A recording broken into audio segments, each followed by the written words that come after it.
What's up, friends? Welcome into Rock Chalk Sports here on KansasNation.com with Dan Courtwright and Elijah Schmidt running the operations. I'm Sean Kellerman. Welcome in to this Tuesday show of Rock Chalk Sports. Got a absolutely packed show for you today. We could hardly fit everything in the 2 hours that we've got on air with you, but we're gonna squeeze in what we can here on this Tuesday. Kind of a dead week for Kansas basketball. We did have Hawk Talk last night. Heard from associate head coach Jeremy Case, who was tapping out head coach Bill Self for the evening, and that was over at Johnny's Tavern, West Lawrence. One of 13 locations from Raymore to Topeka. Look at that Great plug. Look at that plug. Johnny's, come be a partner with us Seriously. here at Kansas Nation. I hear Sean say it constantly, and it's just burned into my brain now. I do. We do burn through that a few times, but yeah, we're gonna talk about Arizona BYU here in the opening segment, plus some Kansas women's basketball talk. We mentioned that yesterday. It was a victorious Sunday in the fog in the Dillon Sunflower Showdown, the Sunflower Sweep,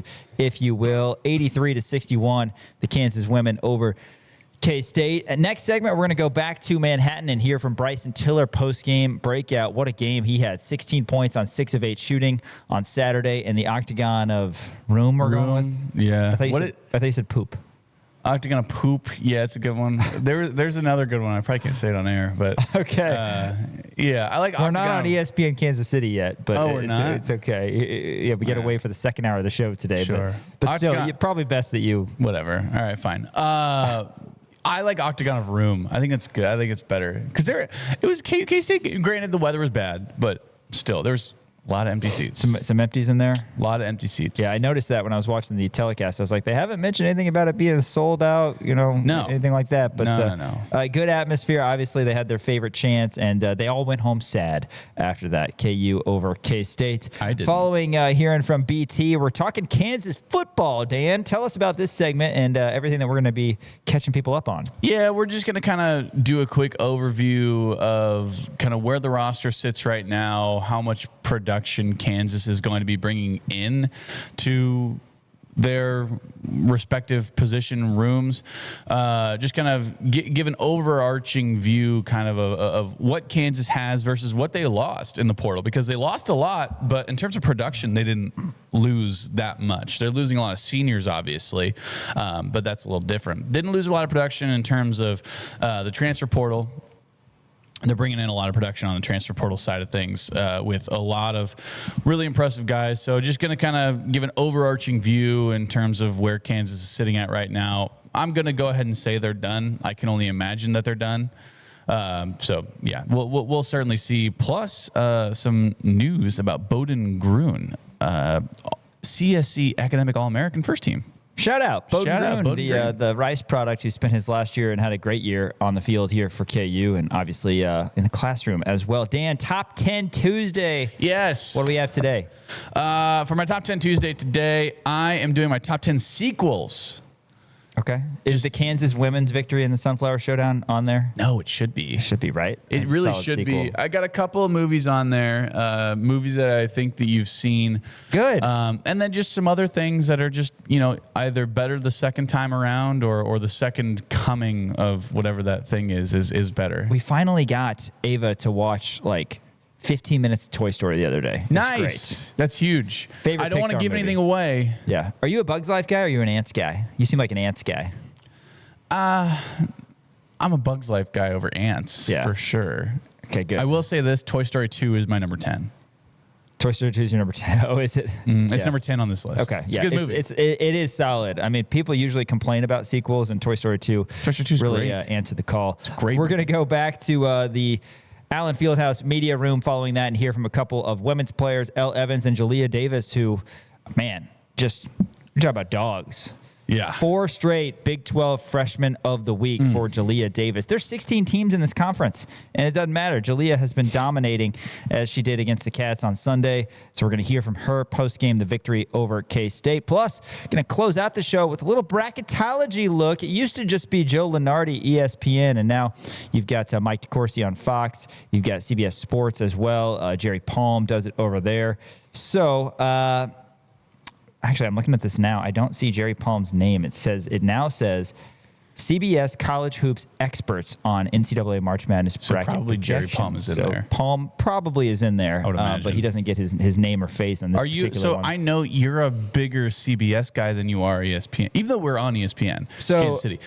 Just in regards to the app, I like the app more. Sure. I do also prefer, I like Gary Parrish and Matt Norlander just because they have an Eye on College Basketball podcast where they only talk college hoops. That's and awesome. I'm just a huge fan of that. But I like Parrish and Norlander. You might like Jeff Goodman. Good, that's true. Yeah, Field of 68. Yeah. Yes. Friend of the show on the Crimson Sam and Blue Lance. Show. David Lawrence has had Jeff Goodman on before. Sam Lance always sits by me at the KU games. He does. Field of 68. Yes. But I don't know. I like Joe Lenardi. Joe Lenardi feels like... Well, Lenardi's the OG. Yeah, he feels like the closest one always You know to what's such a bummer? They didn't do this last year, and I hope they bring it back. But there was like two things. One was during Feast Week. They did like 24 straight hours of college basketball where they would tip off with like Hawaii against somebody at midnight. Yeah, they would tip off with Hawaii, and then they would have somebody, I don't know, but they would literally have like a 2 a.m. game, a 4 a.m. game. That's awesome. And have 24 hours. That was during Feast Week in November.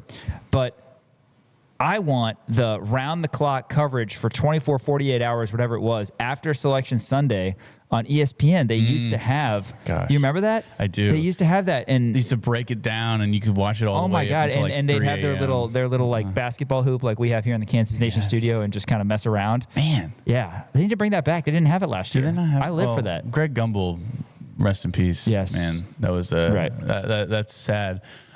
Because Did they not have, I guess I didn't have that last year. That's crazy. I mean, it's usually it's ESPN that I'm talking about, but yeah, they have CBS has the 5 to 6 o'clock Selection Sunday, and I don't know if CBS usually does a 6 to 7 or what in addition, but ESPN would do a full on thing. Do you know what I figured out, by the way? This is completely off topic, but just in regards to ESPN doing alternate broadcasts of things. On Sundays, do you know what ESPN does? Because they don't have any of the NFL games. Isn't it bowling? No, it's like ESPN 8 the Ocho. And You mentioned this to me. They'll do like table hockey and like cornhole. Yeah. And like weird stuff. Like there's one where they're like, do people watch it? Slippery stairs, where people would try to get up slippery stairs. That was like a whole competition that they would broadcast on ESPN's ESPN. never been able to get a hold of Sunday football. I know, it's crazy. I mean, they have obviously Monday night, right? But like Sundays, like, but they didn't used to. What are they going to do? I guess they could have like around the clock, like guys reacting to the games. Because I know like Fox Sports, they have a show where they're not doing play-by-play, but they're reacting to the games kind of live on the radio at least. Right? But isn't that interesting? I figured that out. That's I kind of like that. It's fun. I mean, I'm not gonna watch it over football. No, of course I'm gonna watch the NFL games, but like halftime rolls around, you go. They gotta do something. Maybe I'll watch cornhole. Before we go to the podium and hear from Coach Brandon post game and talk a little Kansas women, the men's game last night that kicked off Big Monday was in Provo. Number 13 BYU falls to number 1 Arizona 86-83. I wouldn't say I was throwing shade at Arizona's schedule, but I was just mentioning who they played yesterday, their first 7 games. I mean, you got a win over K-State, a couple wins over Utah. You got a win over Arizona State. They had okay wins on the road at UCF and at TCU. Right. And give them credit, I guess, for that. But they hadn't really faced anybody. And we also talked about they got to face Kansas twice. They got to face BYU twice. They got to face Iowa State. They got to face Houston. So they, along with Kansas and some other teams, have a really tough schedule ahead, but they got it done in a big way. They were up 13 at the half on BYU and end up winning 86-83. Arizona's 21-0, 8-0 in Big 12 play. This is unfortunate for the other teams who are wanting to win the Big 12. Obviously, there's still 10 games to go for the Wildcats and 10 plus for everybody else. But you want, as I said, from a strategy standpoint, everybody to hold serve at home, have everybody go 9-9, and then Kansas be the team that steals one on the road. BYU unable to do that as they fall to 17-3, 5-2 in Big 12 play. So right now, atop the Big 12, Zona's 8-0, Tech is 6-1, Houston is 5-1, and then BYU now is tied with Kansas and Iowa State at 5-2. BYU threw a dart at this thing, and unfortunately for them, Richie Saunders fouled out toward the end. The Cougars were down big, going a 12-2 run in the final minute. to cut this. I mean, they were down 16 at one point. It was 80-64. Yeah, they were down 19 halfway through the second half. Yeah, and then they trimmed it down to 1 with that 12-2 run in the last minute of the game. A couple turnovers from Arizona, a missed free throw here, a missed free throw there, and they had a chance. It was 84-83. AJ DiBonsa misses a 3. Arizona gets the rebound. Braden Burries, who is one of those awesome freshmen in the NCAA that we haven't talked about enough because there's so many other. He sinks both free throws, ice in his veins. And then Rob Wright, he actually made 2 mistakes. One was creating separation. I don't know if I want to say mistakes, but it didn't work out for him. Creating separation when BYU was down by 1, and it looked like he was going to have an easy layup, but I believe it was Burries who came from the backside and blocked the ball away from Wright, and Arizona was able to collect, and like I said, missed those free throws. The DiBonsa missed 3 was the possession prior, and then Wright, with about 2 seconds to go, had to heave up a half-court shot, and I was surprised BYU didn't get a better look than that, or potentially try to call a timeout, whatever it was. DiBonsa was fantastic again. You didn't have Saunders. It was interesting because I was watching the telecast and Fran Fraschilla was talking about, hey, everybody knows, Boog and Fran were talking about everybody knows whose hands the ball is going to be in. I think it was going to be AJ, but it was Rob Wright who touched it on each of the last 2 possessions. Again, it was unlikely BYU is going to be able to get it done, but hats off to Arizona. And again, another freshman who is absolutely awesome, Braden Burries. He kind of stole the show in a game where Koa Pete had just 10. Burries hangs 29 alongside Jaden Bradley's 26. Yeah, Braden Burries. I mean, you look at the 2 freshmen just on Arizona's squad, and you go, oh my gosh, it's insane that these guys are freshmen. Now, excuse me, to be fair, both those guys are probably going to get drafted in the NBA. But Braden Burries is going 29 points, 13 of 14 from the free throw line, by the way. Also had the game-winning block as well. Just kind of there towards the end of it. Obviously, BYU, they get down. Kebakeda had a dunk to bring it within 1, and then down the stretch, just Arizona, or BYU, not able to finish it off. But a valiant effort, I'll say. Well, obviously, being able to come back from down 19 halfway through the second half and in your home court, just not able to finish it off, though, is just kind of, not ideal. And kind of like you said, you need the Big 12 to all save home court. Beat up on each other. Yeah, you got to have them beat up on each other. You need BYU to win this game in order for Kansas to kind of get back into that, into talks of things. Now you're looking at this. Arizona's probably going to be playing Kansas at Allen Fieldhouse 23-0 because they have 2 games coming up. It's against Arizona State, who's not very good, and I believe they got K-State again. I guess I probably should look at that schedule. I know they have Arizona State before the KU game. So Arizona State and Oklahoma State. Okay, so that's probably 2 wins right there for Arizona. So in theory, you got Arizona, who's going to be the presumptive number 1 still, coming into Kansas. And this is going to be the first time, I believe, in the Bill Self era that Kansas is going to be hosting the number 1 school in the nation. 23-0 is just shocking. Now, granted, will the pressure get to them in Allen Fieldhouse, trying to preserve the perfect record? That certainly could be. Obviously, it's a very tough place to play, and Kansas has been playing good ball as of late, but Kansas really needs to win this BYU game. Yeah, that's definitely the focus. If Arizona is able to get past Arizona State and Oklahoma State, then yeah, that's going to be another unbelievable atmosphere in Allen Fieldhouse. Big Monday, February 9th, 8 o'clock, which, by the way, starts a 4-game stretch for Arizona. We've talked a lot about Kansas' tough stretch coming up. Arizona, beginning on February 9th, these 4 games in a row, at Kansas, Texas Tech at home, BYU at home, at Houston. So you're facing 4 top 15 teams in a span of 4 games. We'll see how that goes. I was way wrong on Arizona in the preseason. I was like, they're picked 4th in the Big 12. I think they're a little bit high, but man, Pete and Burries are even better than I expected they would be. And we have to see moving forward. On the flip side, it's BYU that we're concerned about because that's Kansas' next game on Saturday, 3:30, 2 o'clock with the Crimson and Blue Show. Sports Radio 810 WHB. They're coming off now what's a loss.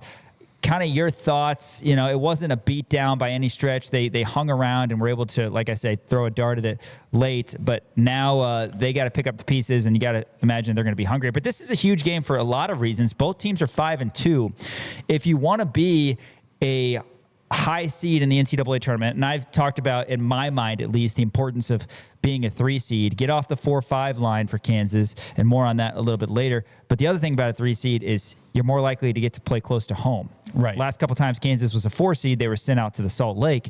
If you can play closer to home, then that's a big plus. But also, for what it's worth, tie-breaking scenarios in the Big 12 tournament. If you're only going to face BYU once and you're tied with them at the end of the year, you want to get this, right?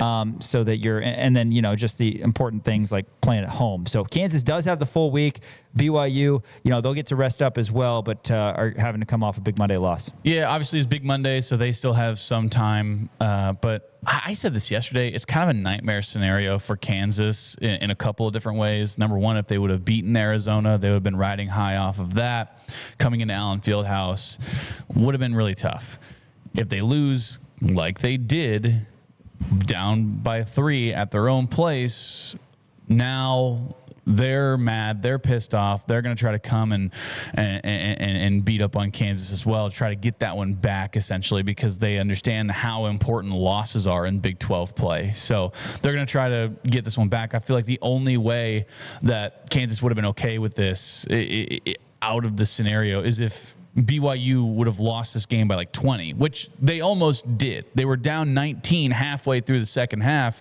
I think that would have completely depleted them, and they would have come in limping like a stray dog. But instead, now they're going to be really mad about this loss. And I know you like to say that you like teams coming off of wins whenever they're going to be playing against Kansas, because maybe it feels a little better and, they're not as backed into a corner and they're not as angry or whatever it may be.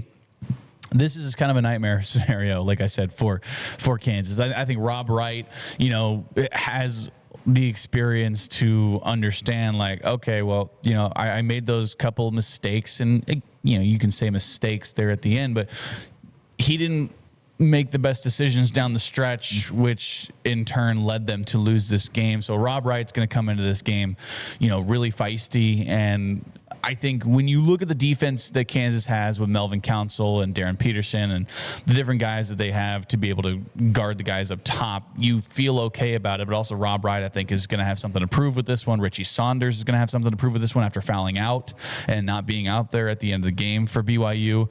And then AJ is just such a tough guy to handle in any situation, whether it be down low, whether it be outside, whether it be his mid-range, whether it be on defense. I mean, the guy is a true NBA talent and is going to be in the NBA for a long time. Obviously, he's projected to be the number 2 guy behind Darren. Now, if Darren plays in this game, and I'm assuming that he will, I mean, by all indications, they're all pointing at, yes, he will be playing.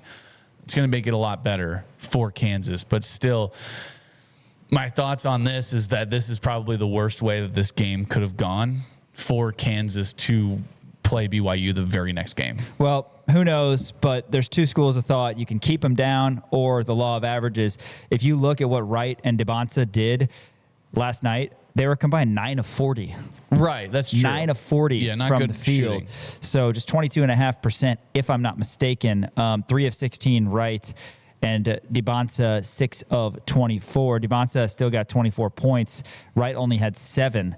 And like you said, Saunders fouled out. Kennard Davis Jr., for what it's worth, a guy we basically don't talk about, another starter for BYU. He was 5 of 8 from 3, so that's a factor as well. And Kebakeda, he's good enough to play in the league in some sort of role, I would think, as well. So he's going to be a tough matchup. I don't know if we could pull up Bryson Tiller's post-game. I know that we were going to hear from Brandon Schneider and the Kansas women next segment, and we'll recap them a little bit. But Bryson Tiller, one of those guys who might be challenged with the big challenge of guarding DeBonsa at some point. Let's go post-game to the Little Apple, the Octagon of Doom, they call it. Bryson Tiller after KU's win over K-State, 86-62.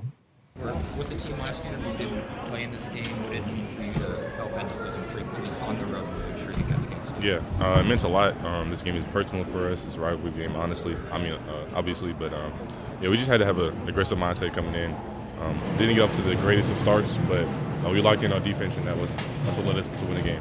You mentioned maybe it a little bit there, but what do you think allowed you guys to really be able to close to the finish, come away with, I think, 24.1? Right, I feel like just getting kills, 3 stops in a row on defense is what kind of elevated our game. In the second half, locked into the scouting report better and moved the ball and played well. Milton said that there was a video that was shown in the group chat of them storming the court 3 years ago. Mm-hmm. Just talk about that. Talk about the kind of the fire behind that, and did that play a factor? Yeah, for sure. When you see something like that, you don't want it to happen again, especially to the group that you're playing with. So you just got to give it all that you have. We know this game means a lot to us and to our fans. So we couldn't lose this one. 46 points in the paint for you guys in general. Is that a point of emphasis heading into this game of, hey, we need to get more paint touches, especially after kind of what happened last game and the beginning of the first half of the Colorado game? Yeah. The team just kind of rallied around me and Flory, just getting us the ball and being aggressive, playing off of that. But, we just shared the ball pretty well in the second half, and I feel like that's what let us win the game. What was Bill's message at halftime to you guys? We did a solid job, but we could have cleaned up some things. Scouting report could have got better, moving the ball better. But, just to have a kill mindset, not to take anything for granted, and to come out and get the win. What do you think about P.J. Haggerty for Kansas State? He eventually gets to 23, but early on you guys held him pretty contained. Yeah, I feel like we did a solid job on him. We can always improve, do better, but we didn't do too bad. We got to communicate better, and we'll be better for the next game. I know you had a week until BYU. Just what do you think about that matchup? Obviously, game day's coming, too. Yeah, big game, biggest game so far probably. We got to lock into the scout, be aggressive, and I feel like we'd be good. We'll hunker down, have a tight huddle, and we'll be good. What's your week look like in terms of, resting up? How do you approach kind of this extended period where you guys are off? I know you had one earlier in the year, but up against a big game. Yeah, obviously get a lot of treatment, ice bath, all that good stuff, but we just lock into the players, lock into the scout, and I feel like we'll have some good practices leading up to the game, and we'll take care of business. You had a hot start today. Was that like set plays, or were you just on one to start off? I've just recently just been able to change my mentality to be more aggressive. I feel like that's something that's going to help the team overall, me being aggressive, and I can find guys as well. So, that's just my mentality now. Thanks, Bryson. Thank you. That's Bryson Tiller, and I thought Greg Gurley brought up a good point post game, and I'm going to cut out that sentence that I just said and send it to him so that he can kind of hang that in his office. Of course, he's going to set it as his ringtone. How we used to be able to look at a guy like Tiller and say, okay, well, how's he going to be as a sophomore? How's he going to be as a junior? And those things are still true, and obviously BT really important to the program because you can see all of the skills that he brings to the table, right? We've talked a lot about potential comps.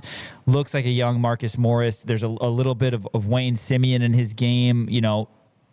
Bigs when they're freshmen are a shell of themselves when they get a little bit older, without question. And Tiller is one of those guys, but he's already proving that he can not only compete but succeed at this level. Really excited for his future, and he's going to be tested on Saturday. 100%. And, he's already starting to improve, and that was something that I was really, kind of critical about him in sort of the latter part of the non-con and the early part of the conference play is he's not being aggressive enough. He's not putting up the stat line that you need, and it's just not coming to him yet because he's not being aggressive enough. And he even pointed it out when I asked him a question. He said, I've started to really put an emphasis on being more aggressive towards the basket, whether that be rebounding, whether that be driving to the rim and finishing at the rim. You've seen the last couple of games. He started off really hot. He had 6 points right away against Baylor. He had 4 points right away against K-State. You're seeing the stat lines coming to, and you're seeing what he's really capable of,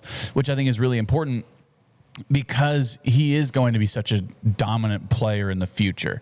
I think you can look at him right now and say everything is there, but the puzzle is not put together quite yet. You don't see the final picture, which is fine. You can as a freshman, see where it's right? going, which is absolutely fine as a freshman, and you can see where it's going. And I think that he is on the upward trajectory in terms of being that dominant big man. And once those shots start falling, I think that he's going to be kind of a five-tool guy. We know that he's capable of hitting threes, right? They haven't been falling as much later as the season has kind of progressed. He had that one game where he had 4 threes or 3 threes or whatever it was, and then all of a sudden hasn't really done much on the outside. But with the ball handling skills, with the height that he has, with the athleticism that he has, everything is there, and it's continuing to form. He was so good early that Fran Fraschilla was literally clamoring for him to get the ball. Saying Kansas got to get Tiller the ball because he was so good. And again, just kind of having that safety net you can throw to. We've talked a lot about that, and Flory Badunga has gotten better at that too. We saw him a couple times get deep post positioning against K-State. Tiller, a little bit of a different body, not quite as wiry, bouncy as Badunga, but on the flip side, that means could be a little bit stronger and, potentially a guy who could get better position. So it's important for Kansas to have that option, for all successful teams to have an option of somebody you can throw it to in the post. And obviously we hope that both those guys can do that. Both have been improving on both sides. All right, after this, we are going to hear from Coach Brandon Schneider post-game. KU over K-State in the Dillon Sunflower Showdown. On the women's side on Sunday, we'll break that down and hear from Coach after this. Rock Chalk Sports, KansasNation.com. Crown Automotive is our founding partner here at KansasNation.com. Want to shout out Miles Schneider and his team over on South Iowa in Lawrence. And a new partner that we got on just a couple months ago, Mitch Bales and his team over at Game Day Men's Health Lawrence. Really appreciate Game Day's partnership. First visit is completely complimentary. If you're unsure what Game Day Men's Health Lawrence is, go give them a visit. It's a full-fledged medical clinic, but it's a comfortable setting. It's not like going into a doctor's office. Again, first visit is completely complimentary.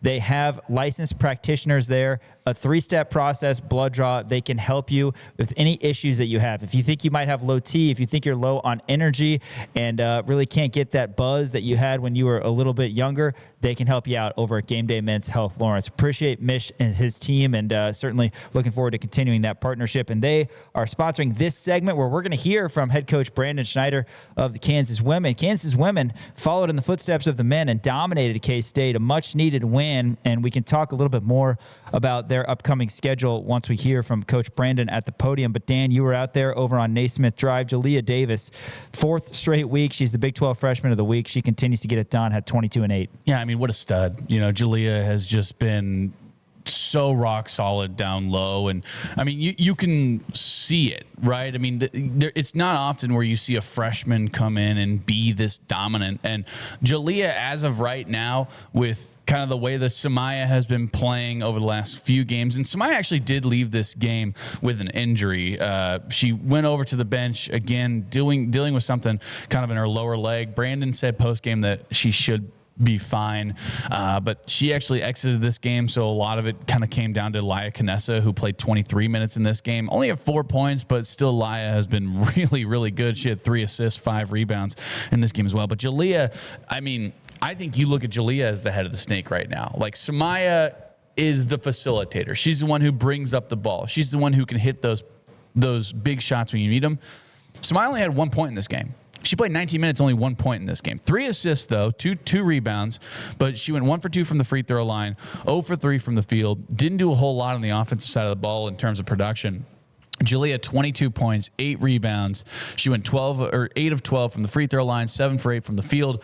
All of those came down low. I mean, she, in terms of her post moves and what she has and her domination and her big frame, able to power dribble, pump fake, put it up with the left, put it up the right, whatever it may be. Jaliya has been rock solid all year long. And Kansas actually had 4 players scoring double figures in this game. Lily Meister, 4 for 7 from the field. She had 4 rebounds as well, 12 points in this game, 4 for 4 from the free throw line. Lily needs to get a little bit stronger, I think, down low. You're seeing her on the ground maybe just a little bit too much.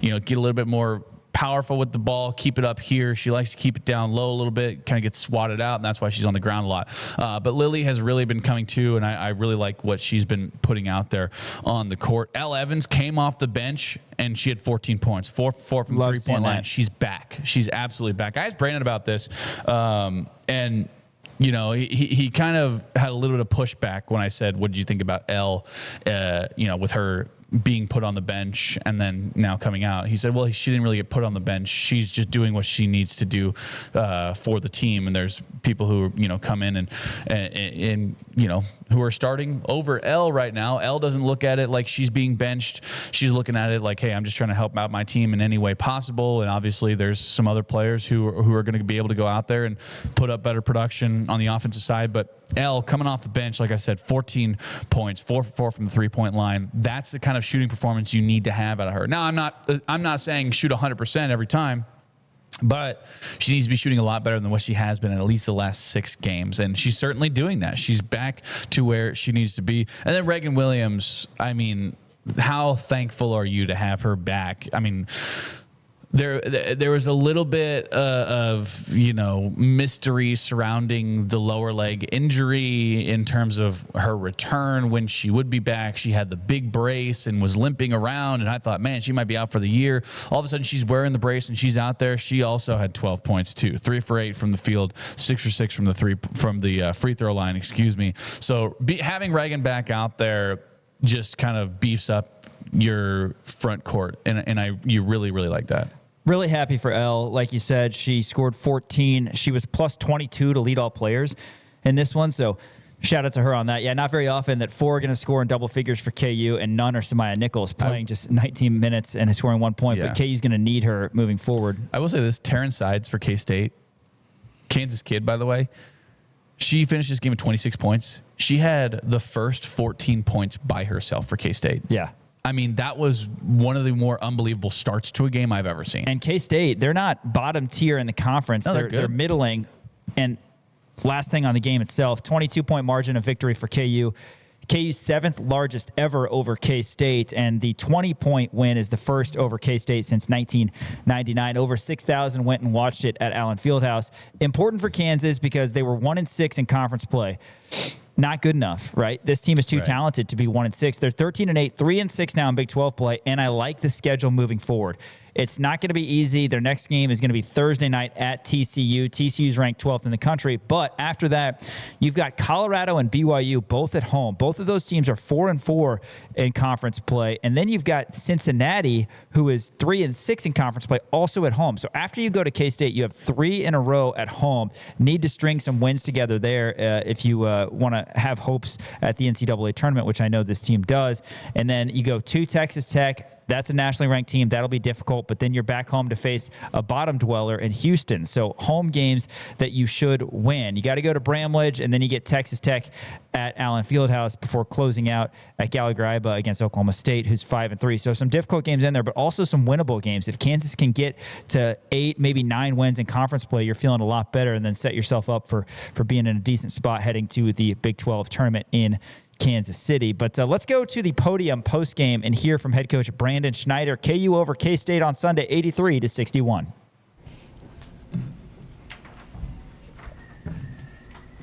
Coach, big time rivalry win for you guys. What does that mean to this team? Well, it obviously means a lot to our players and our staff and our program, but we recognize it means a lot to a lot of other people as well. Our community and our school and our alumni base, and it's important that you play to the best of your ability and compete really hard, not only for your program but for a lot of other folks. Was there a message to the girls beforehand about the rivalry, or were you kind of looking at this as one game, just another game? No, I mean, we always talk about it, and I think just because I think records and stats and all that stuff kind of goes out the window. Brandon, what does it say when you get a lead of more than 20 points and Jaliya's only got a single point today? Well, she's obviously not 100%, but credit her toughness for still wanting to contribute in whatever way that she can. And I think she's obviously very capable of still running our team and getting us into offense. But we're not going to become the best version of ourselves without really being a unified group. And I think the last couple of games, there's evidence that, today we had 4 people in double figures. We had 40 points off the bench, and got some really key contributions from a lot of different players. More on Samaya, Coach. She played 19 minutes tonight. Obviously, you mentioned with her not being quite 100%. Is that more than you expected?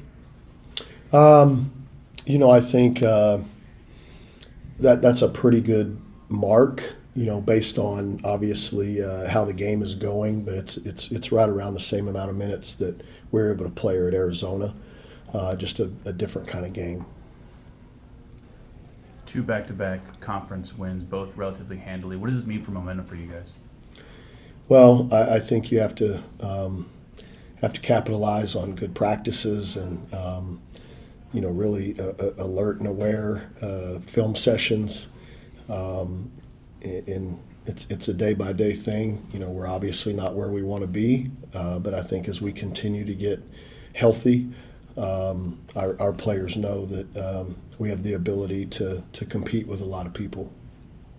Brittany had 8 points, 4 rebounds in 11 minutes. Just what kind of role is she taking on this team? Yeah, I'm really proud of her today. I thought she played extremely well, was aggressive, wasn't hesitant in any form or fashion, and has been practicing well and, deserves opportunities. Was post-play an emphasis with as many points in the paint today? Well, I think with how Jaliya's playing, that's always going to be an emphasis with us. But we feel really good about Lily and Reagan, obviously, as well. And I thought our frontline passing was pretty good today. They played well together. And with Elle coming off the bench, she had 14, 4 for 4. I mean, how have you seen her kind of handle being put on the bench and then also, kind of come out? Yeah, I would say she doesn't see it as being put on the bench at all. I think she sees it as I want to do whatever I can to help our team play better. And if that means coming off the bench, which, she's played really well and given us a spark. I think she just wants to win. There's a lot of players that we could put in the starting lineup. But we've kind of searched for some combinations that work together, not only when you start the game, but also when you start, some substitutions. Was your planning affected by the absence of Tess Heel? A little bit. Obviously, there were some things that, from a game plan standpoint, we had already instituted because we didn't find out until last night that she wasn't going to be available. But she's definitely, a key player for them and makes them better. For someone like Jaliya being a Kansas kid playing in her first Sunflower Showdown, did you notice any difference in her preparation for this game or her fire kind of going into this one? Yes. Where do you see her level of maturity kind of impact you as a freshman on the floor? Well, I think she's really grown just in the last 10 days when it comes to poise and composure. She's a fiery competitor. She's an emotional player, and we love her passion. But I think that there's times where she's really demonstrated the necessary poise to move on to the next play, whether it's good or bad. Terrence Sides had 14 of the first 14 points. What kind of adjustments did you make in order to try to stop that? Sanaya Copeland. We had planned to do a bunch of switching, and all 3 of her threes early were in transition. We just didn't do a good job of communicating and locating her, and she made us pay for it. But we stopped switching pretty quick and just asked Cope to go guard her. Anything else, Brandon? That's Brandon Schneider post-game, 83-61 rather, Dan, and really enjoyed your questions post-game as well.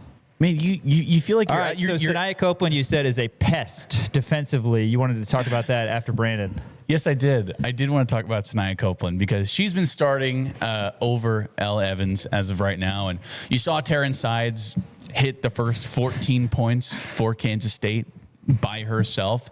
And then I asked Brandon about it. I said, well, what changed? And he said it was Sanaya Copeland. Sanaya Copeland, they put her on there. They stopped switching. They stopped, whatever they were doing on defense. And they said, Sanaya, you just guard her. And then she, in theory, shut her down, right? She wound up with 12 more points throughout the rest of the game, but she scored those 14 points in the first 5 minutes of the game, right? So Sanaya is just, if I'm playing on another team, Sanaya is the most annoying player to have guard you because she is an absolute pest. She gets in your face. She is just completely swarming you and surrounding you. And she did an excellent job for the remainder of the game to completely limit Terrence Sides. Terrence Sides is their best player coming in. And obviously K-State had another player who she wound up sitting out because she signed a professional contract overseas or something. So she was dealing with some NCAA eligibility issues. Jeff Mitty, he talked about that kind of in his post-game press conference. So there's some, it's a little bit clandestine in terms of, what's happening there. That's what everybody's kind of assuming is because she signed this deal, whatever that may be. But Taryn Sides really was their best player, and Sinai did an incredible job at completely, essentially shutting her down for the rest of the game. But this is the biggest win over K-State since 1994, I believe. If the research proves, and shout out to Daniel Schmidt from the Lawrence Journal World, who pointed this out to me. But yeah, I believe it was from 1994 that was the biggest win since then. So this is a huge win. K-State, they're down this year comparatively to where they have been because they have had a really good women's program over the last few years. As we know, you talk about the Aoka Lees of the world. You talk about, just some really good basketball being played over the last few years. Obviously, they're down right now, but this is a good win for Kansas. This is going to be their third win in conference play, back-to-back, too, after beating Arizona and now K-State.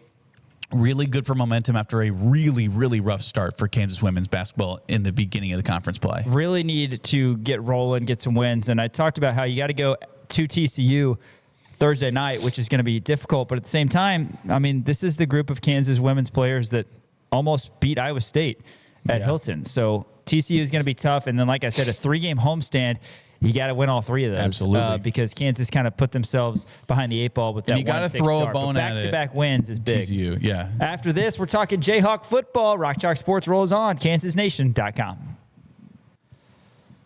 Welcome back to Rock Chalk Sports. Hey, a new partner that we have here at Kansas Nation, Central Bank. There's a certain energy that comes with Jayhawk basketball that we know. We see that in particular with Melvin Council and some of the guys on this year's team. Been a lot of fun. But Allen Fieldhouse, the crowd rising together, the band playing, the unmistakable moment when the fans lift their arms and wave the wheat, a tradition that represents pride, unity, and Jayhawk spirit. With Jayhawk checking from Central Bank, that tradition does not stop when the game ends. Jayhawk fans can carry their pride wherever they go with the official Jayhawk debit card, a simple way to show school spirit every day. Central Bank is proud to support the traditions and communities that bring people together. As the proud community banking partner of the University of Kansas, Central Bank is committed to serving Jayhawk fans with banking options designed for real life, on campus, at work, and everywhere in between. So if you're ready to wave the wheat beyond the stands, learn more about Jayhawk Checking and the exclusive debit card at jayhawkchecking.com. That's jayhawkchecking.com. Central Bank, the proud community banking partner of the University of Kansas, member FDIC. Love Central Bank and their partnership with us here at Kansas Nation, and excited to get that going. Dan, let's talk Jayhawk football here before the top of the hour, where we will be joined by ESPN Kansas City. A couple articles via 24/7 Sports breaking this down, and maybe a little bit of a deeper look into the depth chart for KU football 2026. Yeah, so this is on 24/7 Sports, kind of talking about all the production that Kansas lost versus the production that the Kansas is bringing back in. And I think once this really puts it in perspective in terms of how well I think Kansas made out in this transfer portal class. And I've been very consistent about this for at least the last 2 years, 3 years, even before I was doing sports talk radio, is that one of the best things that Lance Leipold does is he brings in talent from the transfer portal, and he knows how to utilize that talent. And he's able to get guys to buy in to the University of Kansas. And, it kind of starts with, some headlined guys that we know, like Nick McMillan and Dylan Edwards, obviously, 2 highly productive players at their previous schools who are going to be coming to Kansas and presumed to be the starters. We don't know exactly how this is going to shake out. I would imagine Nick McMillan is going to be the starting there, at least the wide receiver 1, and Dylan Edwards is probably going to be a part of a 1-2 punch, kind of like what we saw with Daniel Highshaw and LeSean Williams and Devin Neal and Daniel Highshaw back a couple of years ago. So I wanted to kind of break this down, and obviously this article does a great job of it. So you look at the quarterback room, you lose a guy like David McComb who played 0 snaps. You're bringing in Chase Jenkins who played 712 snaps and obviously over 1,000 yards through the air, 500 yards on the ground. So production there in terms of what you lost versus what you gained. Now, this is only talking about transfer portal, right? So obviously you're losing Jalen Daniels. That is a gigantic thing. I'm not going to talk about the seniors right now. I'm only going to talk about transfer portal class. So you're already bringing in, a lot more production and a lot more experience in that quarterback room. You look at the running back room, you had Johnny Thompson Jr. and Harry Stewart. Both those guys transferred out. They played 34 snaps and 82 snaps respectively. 19 carries, 75 yards, 21 carries for 98 yards and a touchdown for Harry Stewart. Dylan Edwards comes in. He had 34 carries for 205 yards, and 2 touchdowns, only played in 4 games. We know how productive he was at Colorado and in his first year at K-State. Last year was not a good year for Dylan Edwards because he was dealing with injury. Now he's coming over. You're also bringing in Yassine Willis, who played 323 snaps, 129 carries, 558 yards, 4 touchdowns for Syracuse. And then you're bringing in Jalen Dupree, who played 307 snaps, who had 508 yards and 2 touchdowns. So you're having 2 big bruiser guys who can do it in the middle, in between the tackles, and then you're bringing in one guy who's kind of a scat back, if you will, who's going to be a lot of fun in a Kotelnicki offense, who can do it outside of the tackles, which I think is really important. Very interesting, the inside the tackles guys, because obviously that's going to be, it's all competition. It's going to be internal competition no matter what happens. But in particular, Edwards at least has the different skill set. Right. So he's probably respectfully guaranteed to be on the field because he has that skill set that other guys don't have. Not to say that somebody like Justin Thurman can't, get some snaps in that spot as well. But Willis and Dupree, there's only so many snaps to go. Right. And those guys have similar skill sets as we've talked about since this broke down. Yeah, but when you look at Willis, I mean, Willis is the kind of guy, he's built like Derek freaking Henry. Now, I'm not saying he is Derek Henry, but he's built like it, right? He's 6'1", 225 pounds. Henry's 6'4". He's 6'4"? He's 6'4". It's ridiculous. How is that possible? I know. Gosh, maybe that's a bad. I mean, it's just impossible. Just to nobody. compare anybody. No, I know. Yeah. But so a lot of production coming in there, as opposed to guys who played less than 100 snaps for Kansas last year. Looking at the wide receiver room, you're losing 2 guys in the transfer portal, and Jaden Doss, who played 0 snaps, redshirted this year. You're also losing Bryce Cahoon, who played in 33 snaps. All of those, I believe, came in the Wagner game. Players you're bringing in at the wide receiver spot, you're bringing in Nick McMillan, who played in 797 snaps last year, 62 catches, 981 yards, which was 24th in the nation, and 3 touchdowns for Nick McMillan. Also bringing in Najee Cox over from Middle Tennessee State. He had 40 catches for 473 yards, 3 touchdowns, 562 snaps all year last year for the Blue Raiders. Yes. Okay. So in terms of production, that's a lot more on the wide receiver side of the ball. Tight end room. You're losing Jaden Ham. That's the only player that you're losing out of the transfer portal. You are losing some other guys. But you are bringing in Jalen Butler, who played in 543 snaps last year, and then Carter Moses, who also played 543 snaps last year. Butler, he had 9 catches for 56 yards and a touchdown. Carter Moses had 26 catches for 321 yards. No touchdowns, weirdly enough, for Carter Moses, which is interesting, from the University of Albany. But bringing in 2 guys who played a lot of snaps at a lower level. I get it. They're at a lower level, but we've seen lower level guys be able to come in and make a impact at every single spot, let alone the tight end spot. You look at Bowden Gruen from last year. Offensive line, you're losing a few guys from the transfer portal. You're losing Tyler Mercer, Kenny Anine, Graydon Grimes, and Carter Lavruski.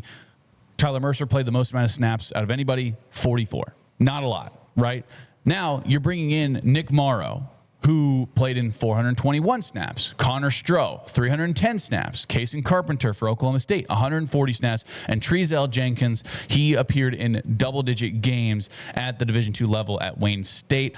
Was a really good freshman for Wayne State. Even though they went 0-11 last year, doesn't matter. He was still their best player on their offensive line. So you're bringing in a lot of production there, a lot of experience there. Defensive line, you're losing Dylan Brooks. Played 0 snaps this year. Not really sure what happened there with Dylan Brooks, because we expected quite a lot out of him. Obviously dealt with some injury and that kind of thing. And then Caleb Red only played in 3 snaps total last year. You're bringing in David Santiago from Michigan State, 247 snaps. Trayvon McAlpine from Tulane, 438 snaps. He had 35 tackles, 2 tackles for a loss, and a sack. Eamon Smalls, 416. Jabril Conde played double digits for Grand Valley. And then Kevin Oatis played in 31 snaps, but also a former 3-star, maybe 4-star recruit coming out of Arkansas. Really looking forward to that. So you're bringing in a lot of productivity on that end as well, as opposed to what you're losing in the transfer portal. Linebacker spot, you're losing John Kamara, Joe Sipp, Logan Brantley, Ja'Cory Stewart. Now, John played the most amount of snaps out of anybody. He played in 238 snaps, was able to come in for Bengali Kamara whenever Bengali Kamara was either out or some rotational stuff, whatever that may be. He had the most amount of snaps, 13 tackles, 1.5 for loss, and a half a sack. You're bringing in some really talented players on the defensive side of the ball in the linebacker room, headlined by Davion Crouch, I think, who was really their key player 2 years ago and then kind of got recruited over and got, I'm not going to say put on the bench because he still played a lot last year. Played in 194 snaps, 12 tackles, 1.5 tackles for loss, a sack, and an interception last year. Landon Watson from Kentucky, 237 snaps, 21 tackles, and a TFL. Jerron Willis, 74. Jabril Amin, he played in 517 snaps for Marshall, 56 tackles, 5.5 tackles for loss, 3 sacks, and 3 PBUs. And then Quincy Davis, who played in 314 snaps last year. So again, production compared to what you're losing in the portal, substantially higher. You look at the cornerback spot. You're losing Jameel Croft, who played in 2 snaps, and Andre Gibson, who played 0 snaps. You're bringing in Roman Pearson, who played 504 snaps. 27 tackles, an interception, 5 PBUs. Now, you're feeling pretty good about Kansas in their cornerback spot when they're bringing back Austin Alexander and Jalen Todd. I cannot believe I forgot his name for a sec. But you're also beefing up that room, and also those guys need a little bit of rotation as well. So you feel good about Roman Pearson. Safety room, you're losing Lyric Rawls. That's the biggest one that you're losing, I think, out of the transfer portal. 603 snaps last year. That was the most out of any Kansas player in that safety room. 37 tackles. Obviously, a 73, lot. yeah. There's 73, excuse me. Losing Laquan Robinson and Damani Maxson as well. Not a lot of snaps played there. Bringing in Jaden Harris, who played a lot for Miami 2 years ago, played a little bit for Georgia this year. Also bringing in Corey Gordon, who had 53 tackles this year as a safety, 2 PBUs, 3 tackles for loss. Keyshawn Cummings Coleman played 101, wound up starting for Iowa State last year, had a really productive year last year as well. And then you're bringing in Christian Pritchett as well. So when you look at those numbers alone, Kansas, what they're bringing in, what they're bringing in is experience. It doesn't matter at what level, whether it be the lower level, whether they played at Division II, whether they played at Rice or Old Dominion or Albany, whatever it is, experience matters. And you're bringing in experience. You're losing no experience, really, at all. You're losing Lyric Rawls. That sucks. You're losing John Kamara. Those guys played probably the most snaps out of anybody that Kansas is losing. But in terms of losing guys like Jaden Ham, losing guys, just down the line, you look down the line, Damani Maxons of the world, the Laquan Robinsons of the world. These are guys who are solidified backups who are going to find somewhere where they can actually play. You're recruiting over them. You're recruiting the experience. And I think this is a really, really solid transfer portal class that I feel like is not being talked about enough in the national realm in terms of what Kansas lost versus what Kansas is bringing in. They lost a lot of seniors. I get that. But in terms of what they did in the portal, it's up there with some of the top teams.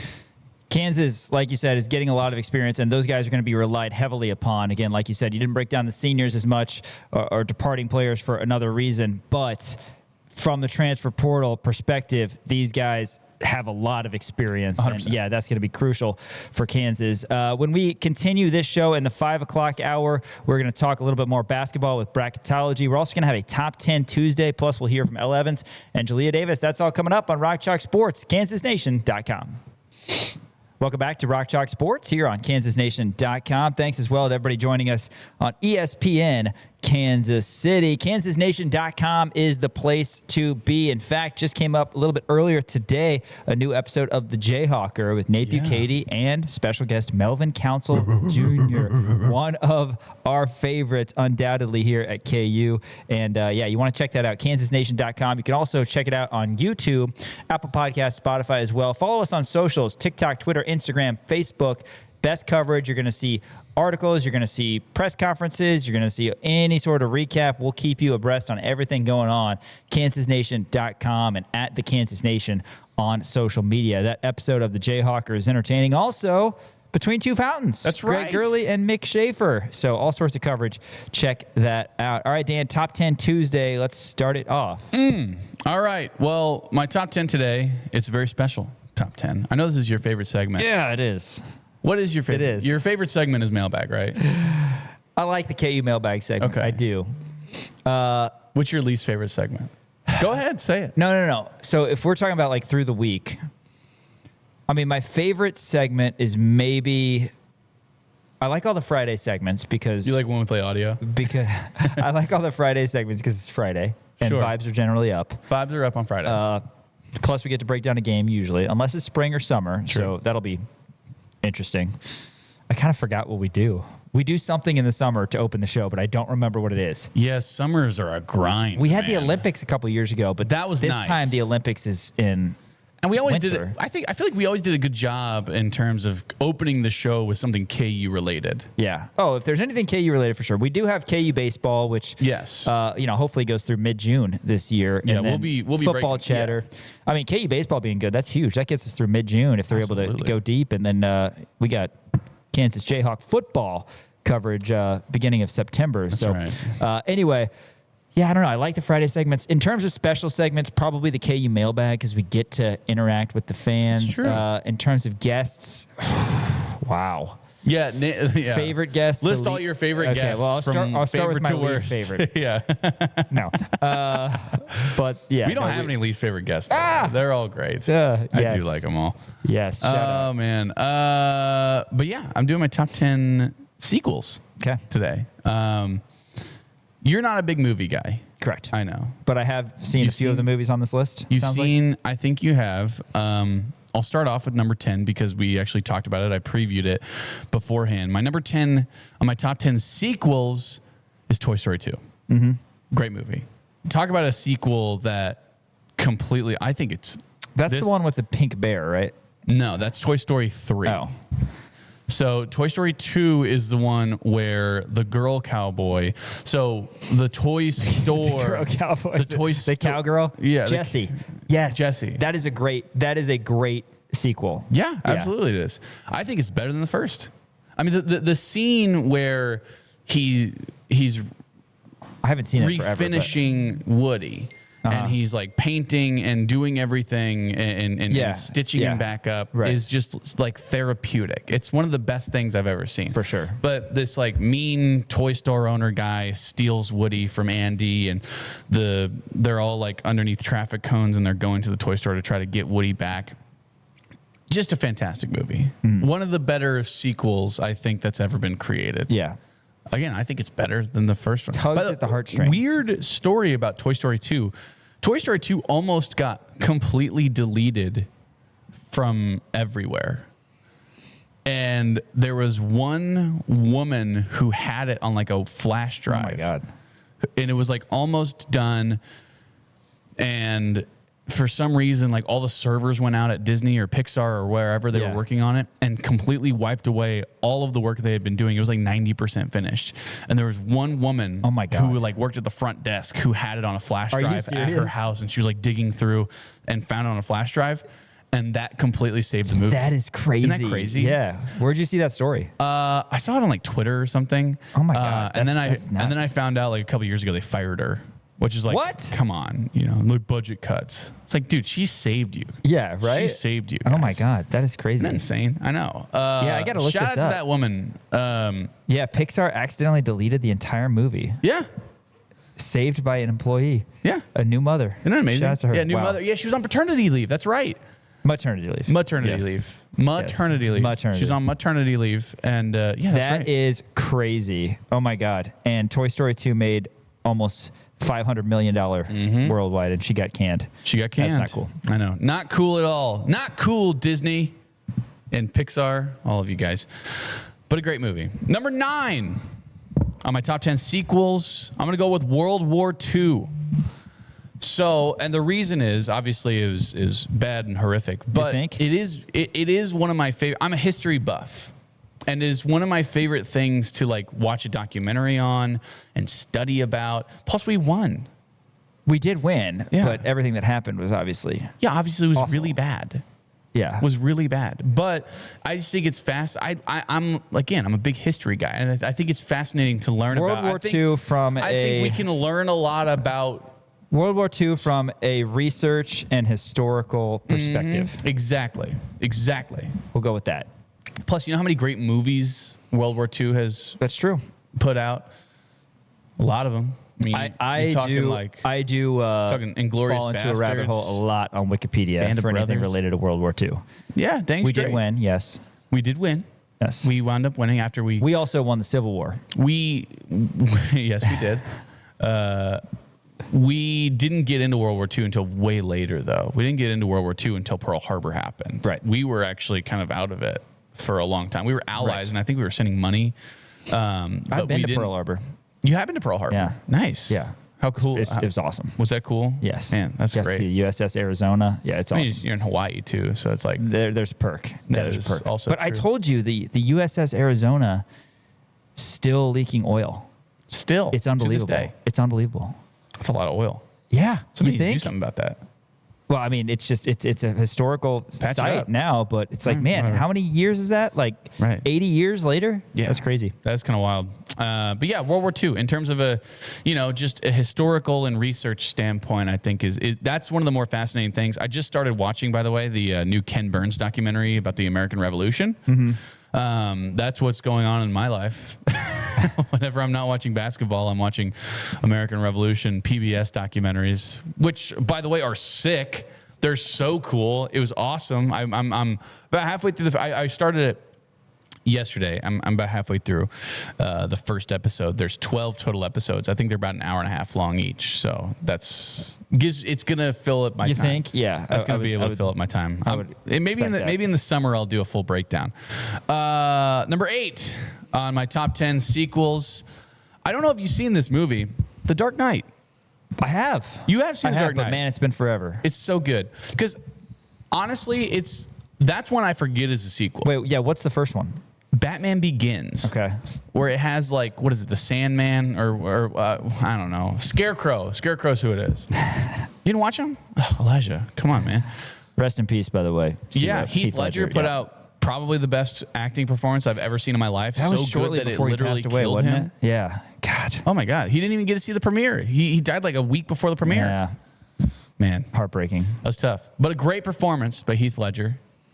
Christian Bale, unbelievable. Chris Nolan, maybe my favorite director of all time. It's a great movie. Sequel to Batman Begins. You're Yeah. right. And it's great because it doesn't feel cheesy, too. I think it's like a lot of those superhero movies feel cheesy. You're like, oh, it's just some guy in spandex is going around beating up bad guys. Right. Like, how realistic is that? But it made it feel, I don't know, it just made it feel good.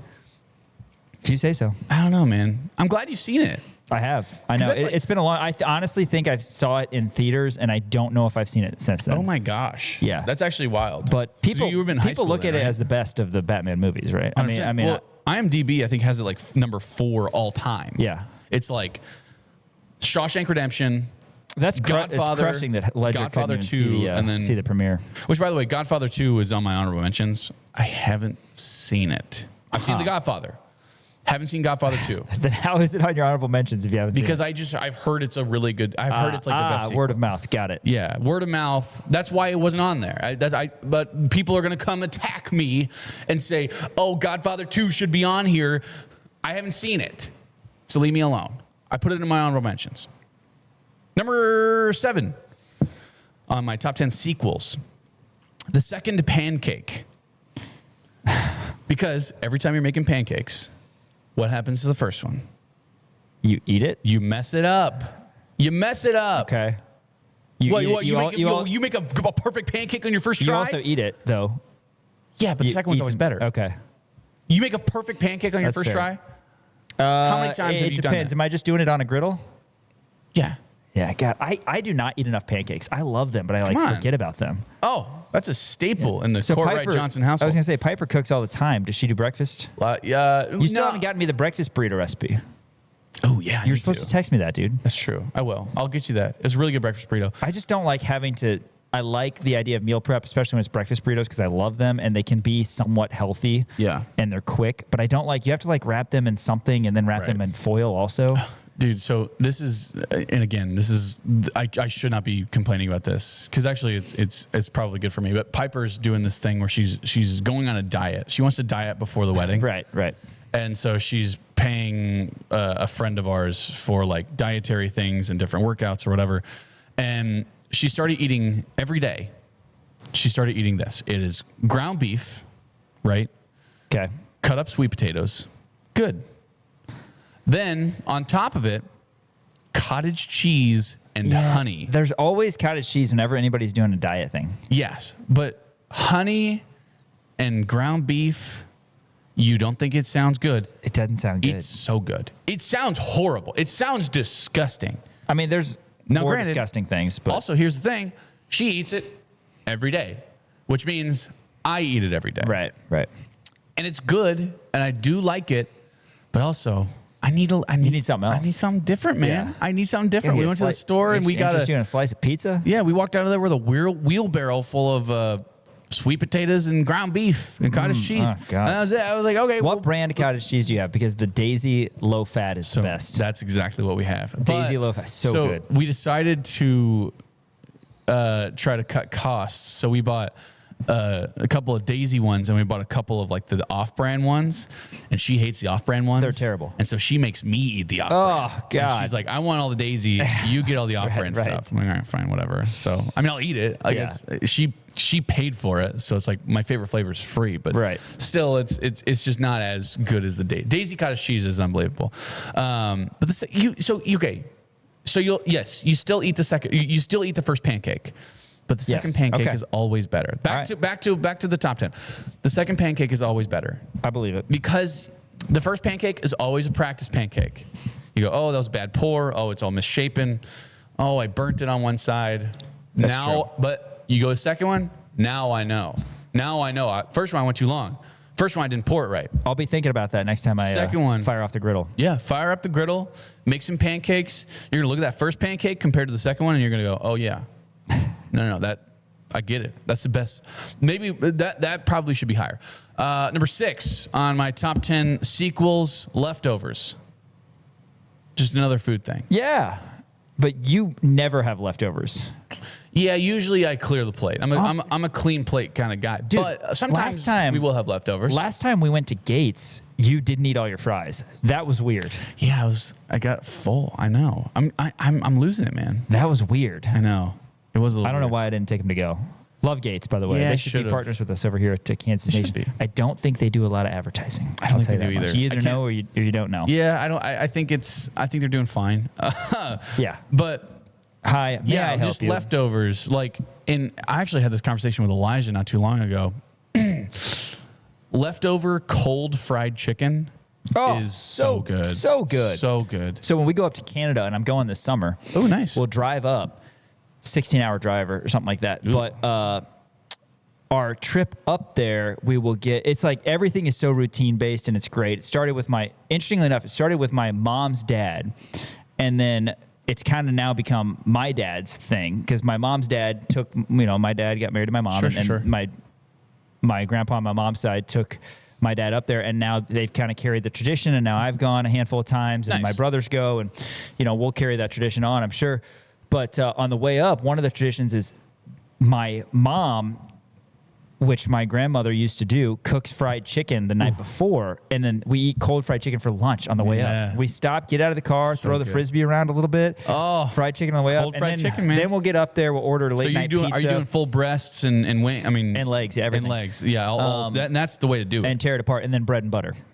Bread and butter. Man. Two of my favorite things. Talk about it. But then we'll order some pies when we get up there, and that'll be our dinner. And then on the way back, we just hit fast food both times. See, but here's the thing: you order too much. And here's what you need to do: you need to order too much pizza, and then put the rest of the pizza in the fridge, and then you eat cold pizza the next day. Yeah, I've never been a huge fan of cold pizza. Cold fried chicken though, like I want my pizza to be steaming hot. I almost like cold pizza more than I like warm pizza.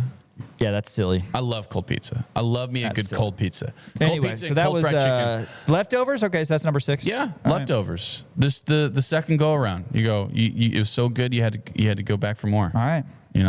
Number 5 on my top 10 sequels, the newly renovated David Booth, Kansas Memorial Stadium. I mean, talk about an upgrade. So I feel weird about this. Okay. Is it bad? I don't know. I have so much nostalgia surrounding the old booth, the old Memorial Stadium. Of course. Because I grew up going to those games. Like because we at our old job, we had a listener who called in or texted in and said he wanted to break in and steal like pieces of concrete of the old stadium. Yeah. I was like, don't do that. But I used to sit on the visitor side as a kid. And when they took down the visitor side, it kind of hit me. I was like, right. Maybe I know he's onto something, man. Like I do want, but also I'm Go so grab excited. something. I'm so excited for the future though. Yeah. Like no, it's talk great. about it. Like I agree. And maybe it didn't totally hit me last year because you still had that east side. Exactly. But yeah, it's going to look like a just completely different stadium. Completely different. But we're gonna be telling our kids, fantastic one. We're gonna be telling our kids, like, man, you should have seen what this place. If looked you like haven't before. seen the renderings of the new booth, got to check it out. Check it out. Obviously, last year was awesome. Yeah. Breaking it in 31-7 over Fresno State. Joyous night in the River City. The Can't Pick It game. But now it's going to be the real deal. Obviously, construction for 2026, and it'll be all done for 2027. Everything that we've heard. But yeah, it's going to be exciting seeing it happen. But I mean, is there any? I mean, obviously, there's 4 better sequels on my list, but Right. I mean, in terms of like It's great. new ones, like that's a great. Hopefully, sequel. the new Arrowhead gets on here at some point. Ooh, that'd Wonder be what they'll nice. call Do you it. see the renditions for the new Commanders Stadium? I have not. I kind of like it. I will say this though, it's funny. Patriots Seahawks in the Super Bowl coming up. The last time they met was Super Bowl 49. You know, Kansas City was originally supposed to host that Super Bowl. Is that right? And then it was decided against because of not having a roof and some other factors or actually did not whatnot. know But yeah, that. Kansas City was supposed to host Super Bowl 49, which was the Malcolm Butler, Russell Wilson, Marshawn Lynch game. Wow. But that game was actually played in the desert. So, Nice. but yeah, the Chiefs' new stadium on the Kansas side. Welcome, by the way. Haven't mentioned that in a while. Also true, yeah. Welcome to the Kansas City Chiefs, to the great state of Kansas, and that will be equipped to host Super Bowls in the future. Is the new booth? Is it still going to be the newly renovated David Booth Kansas Memorial Stadium? I'm always going to. Or is refer it to going as to that. be just 15 years down the line? the I'm talking about newly the newly constructed, It's not renovated. It's reimagined. newly reimagined? Yes, the reimagined David Booth Kansas Memorial Stadium. Yeah, but it's completely new. Like there's not going to be anything from the old stadium, so it's just a Well, new stadium. I wouldn't go that far, but Newly reimagined David essentially, Booth Kansas yeah. Memorial Stadium. Okay. Number 4 on my top 10 sequels in terms of the Bill Self era, the 2022 National Championship. That's a sequel to 2008, right? yeah, That's why I'm looking at it. could look at it as a sequel to 2020 when we got hosed, but I guess Yeah, I'm looking at it in terms of the Bill Self era. Right. That was his second one, and that one was special. yeah, That one No, felt good. I respect that. And it was a great, just a great story. I mean, Ochai, who came from nothing, in terms of, his rank. I mean, was he like a 0-star heading into his Yeah, senior he had year quite at least? the ascent. Yeah. Jeremy Case, Christian associate head Brown. coach last night, was stepping in for head coach Bill Self at Hawk Talk over at Johnny's Tavern, West Lawrence. And he was asked, since Jeremy Case was a marksman in his own right as a three-point shooter, who the best shooter he's had at Kansas or seen in the Bill Self era. And obviously a lot of guys were thrown out, but when asked, okay, if it's a three-point shooting contest, if all these guys that you mentioned with Svi and Devontae, and Case brought up that, don't forget Frank Mason shot nearly 50% from three his senior year. Grady Dick, LeGerald was on there. Obviously a lot of really good options, but he went with, regarding the best three-point shooter, if you're talking in a situation, three-point contest, similar to NBA All-Star Weekend, Sviatoslav Mikhailuk. Really? Yeah. Interesting. So how about that? He said Svi was just a killer, but I mean, that makes sense. yeah, Right? I mean, I could Devontae see is that. obviously up there, and then GD is big time. But he was said, don't Case- forget about Ochai, which is why I brought that up, because Right. Ochai was a great shooter too. Was Case here during the Morningstar Reed era? He was on. He was a He was senior on that. He was a senior on the 08 08 title team. Yep. Yeah. But he wasn't on a coaching staff when Morningstar was here. Correct. Okay. Yeah. So that makes sense why he didn't. Because Morningstar was a great He's three-point a good shooter. too. Tyrell Reed obviously was fantastic as well. But I mean, you look at that as a sequel, though. No, it was great. And it's like, I mean, it's just so good where Kansas was down huge at halftime and the largest NCAA championship comeback in history. It's great. It's a good one. Number 3 on my top 10 sequels, Sean's second kid. Yeah. Shout out to baby Claire. Claire. Yes. Sean's Haven't second met her yet, by the kid. way. No, you haven't. I'll bring her by. She probably won't climb on the pool table that we have here at Kansas Nation like Ava Sure. did. But but yeah, she'll do a lot of looking at the lights and all Nice. that. I'm gonna bring Ava back at some point. If anything, just to give her somewhere else to run around. Yeah, something to do. But you A know, lot of we open don't space have a in here. ton of kid-friendly stuff, but we do obviously have our basketball have hoop. our basketball hoop, and we Yeah. got some fun little She like PlayStation? trinkets. Yeah, she loves PlayStation. Yeah. Does she like booze? She we have booze. right. She likes liquor and all that. No, but yeah. Obviously, the first thing she noticed is she loves the Jayhawks, so she notices all the Jayhawks in here, course. but all the TVs. Right. All the TVs off the job. She's like, oh, that's a TV, and that's a TV, and that's it's like, oh Yeah, my gosh. that is She TV. started doing this thing now, and again, she's not even 3, and we think she's a genius, of course. But the other morning on Saturday or Sunday, I'm like, oh my god, I'm walking down the stairs. I'm like, oh my god, Ava, look at all that snow out the front door, and she's like, oh yeah, Dad, that's a great observation. She started saying that. That's great. She started being like, "Oh yeah, great observation, Dad." And then she said Yeah. it something else like, "Thanks." It feels, yeah. It's so funny. It almost feels like sarcastic. Oh, too. my gosh. Oh yeah, nice observation, Dad. Yeah, I know. Oh yeah, it's snow outside. Great Yeah, good one. observation, right? Yeah, That's so it's great. Cute. But yes. yeah, your second kid. Yeah, made it on the thanks. sequels. Absolutely. Yeah, I'm sure you're. I Yeah. mean, probably not getting a lot of sleep, but No, you know. Claire's squeaking. And, You're happy. and I probably get more sleep than my wife, who is up all the time. Trooper. But, we're Trooper. still working on getting that bedtime routine down. Yeah. Shout out to Caitlin. Number 2 on my top 10 sequels, Melvin Council Jr. for 2 reasons. Tyshawn Taylor, and he's a junior. He is. I mean, the comparison to Tyshawn has just been skyrocketing. That's the first I've heard of it. Oh, really? Just now. Yeah. The first time you've heard about Tyshawn Taylor being compared to Melvin Council. No, I mean, You're right. That's a great choice for sequel. thank you. Right? Like I said, for 2 reasons. Number 1, he's the second coming of Tyshawn Taylor. And number 2, he's the second coming of Melvin Council Sr. No, he's the second coming of Melvin Council. Oh, Melvin Council. Yes. And then he's Melvin Council Jr. Yes. No, I see it though. Yeah.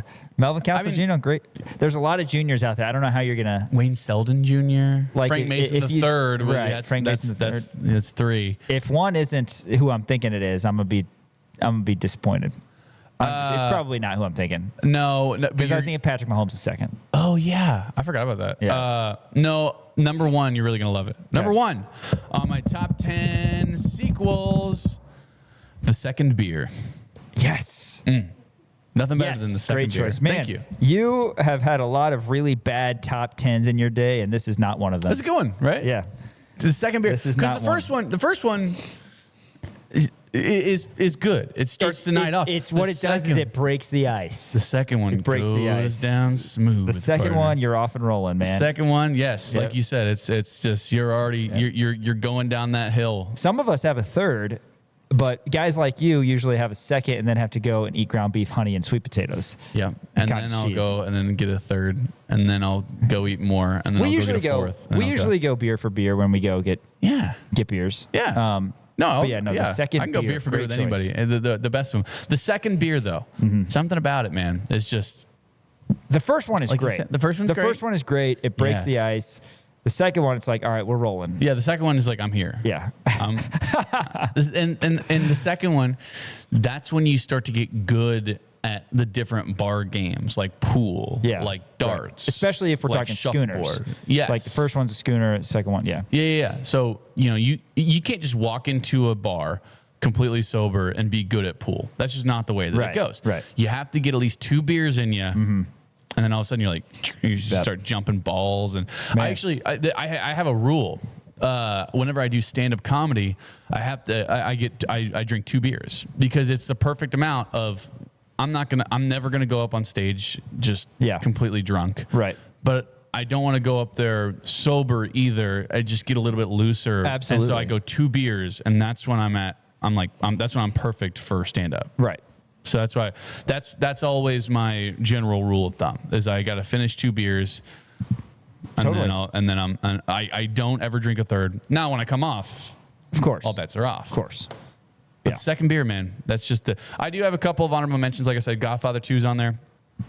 This is one you'll appreciate. Tony Hawk Pro Skater 2. Yes. Let's go. On the old PlayStation 1. PS2 is a good PS2. There's going to be a ton. The PlayStation 2 also won the honorable mentions. I was going to say we're going to have a ton of these as the week goes on. Or I'm just going to be going through my normal life. And be like, oh, that's a sequel right there. Good one. Top 10 sequels here on ESPN Kansas City and KansasNation.com. We're going to go back to the podium at Allen Fieldhouse after this, hear from a couple KU women's players who really showed out in the sequel of the Sunflower Snowdown beatdown as the Kansas women over the K-State women, 83-61 on Sunday. And then we're talking men's college basketball bracketology a little bit later, so you won't want to miss that. KansasNation.com, ESPN, Kansas City. Sean Kellerman, Dan Courtwright back with you here, KansasNation.com and ESPN Kansas City. Going to go to the podium to hear from a couple star Kansas women's players, Jaliya Davis and Elle Evans. Nice seeing Elle Evans come through, hitting all 4 of her threes. She had 14 points in the win, one of 4 Jayhawks in double figures alongside Jaliya Davis, the 4th time running Big 12 freshman of the week. She had 22 and 8 in a win over the Cats. First, Dan, tell us about our founding partners here at Kansas Nation. Love to tell you about Crown Automotive. The new year brings new deals at Crown Volkswagen of Lawrence. You can get to $6,000 off remaining 2025 Tiguan and Taos models in stock. Come experience the Crown difference. Visit crownmotorsvw.com. That's crownmotorsvw.com. Shout out to Crown Volkswagen, Crown Automotive for being a great partner of Kansas Nation. Miles Schneider and his team, great people to work with over on South Iowa in Lawrence, or check them out online at crownautomotive.com. Let's go to the podium. Jaliya Davis and Elle Evans, the drubbing of K-State. Jaliya, your first time playing in the Sunflower Showdown, did it live up to what you remember as watching it growing up? Yeah, I mean, I watched it a lot growing up. Came to a couple games last year as well. So being able to play in it and make an impact was really cool for me. You guys able to string 2 conference wins back-to-back after being in Arizona last week. Just talk about what this means for the program. How big of a win was this for you guys? Yeah, I mean, I think this one was huge for us. We were definitely needing kind of a momentum shifter for us, so that win at Arizona definitely helped us. But I think this was a great outing today, and I think we're going to back this up and just keep going. Can you guys talk about the atmosphere today and just considering the weather? I think it was really cool seeing everybody come out. I mean, obviously the weather wasn't ideal for everybody to come, but everybody was here. I mean, they all supported us, so it was really cool. After the first quarter, where they really kept things close, you guys pulled away a lot in the second quarter. What was the key on offense for you guys to do that? Yeah, I think we just needed to keep being aggressive. Even when we had the lead, we just had to keep pushing. And Brandon kept telling us that in timeouts, but I think also we knew, like, this is a rivalry game, like, we're not going to let up. So we made sure of that to keep the foot on the gas. What comes to your mind when you're up by 20 and Samaya is only in single-digit scoring? You know, I don't really know. It's not very typical for us. But I think that credits a lot to, like, our team. I think we had a lot of different people step up today. I mean, having 4 people in double figures, I think that speaks a lot to kind of how we played the team game today. But yeah, seeing her in double or single digits is not normal for us, but happy for the group effort. Yeah, I think even seeing her in single digits, you can still see that she got 6 assists tonight. So I think she did a really good job even without scoring, helping the team to win. Mm-hmm. Elle, you came off the bench. You've been coming off the bench. You had 14 points today, 4 for 4 from the 3-point line. You happy with that performance? I mean, yeah, I'm just here to do whatever my team needs me to do. If that's coming off the bench, whatever, making threes, I'll just do whatever needs to be done. But overall, I'm definitely happy with our team performance today. Jaliya, you, Lily, and Reagan all ended up in double figures. Just what's that group like right now? How do you guys get along and play together so well? Yeah, I think we're like a really tight-knit group. I mean, we work out really well with each other. We're always looking at each other on different plays. So just being able to work through each other and get to a spot is really cool. A lot of post feeds for you guys in particular. I mean, is that like a point of emphasis coming into this game? I mean, yeah, it's a point of emphasis, but we kind of just do whatever we see on the film, whatever we can attack and do us the best. I think is what we try and come out and do. Were you guys expecting to see a lot of zone defense and press from them like we saw today? I think coming into it, we kind of thought maybe half and half, but then knowing that they had one of their starters out, I think we kind of talked about it a little bit more. So we weren't surprised by it, but I definitely wasn't expecting it from the very get-go. But I think we prepared well for it no matter what. Jaliya, how do you guys build on this week of back-to-back wins and kind of carrying that momentum? Maybe you found something this last week. Yeah, I think we this past week we really emphasized unity as a group. So just making that emphasis for this game and for the games to come, that's something that really helps us get together and get a lead. Taryn Side goes 6 and 7 in that first half. How did you guys kind of limit her in the second there? Yeah, that was definitely a big emphasis. Having someone get hot like that from the start is definitely not good for us, especially, she's a Kansas kid, so we knew coming in that she was going to kind of have that chip on her shoulder. But Cope did an amazing job on her after that. She's a dog on defense, so, just credit to Cope. You're not going to see it on the stat sheet, but she did amazing things today. All right, thanks, ladies. Thank you. Thank you.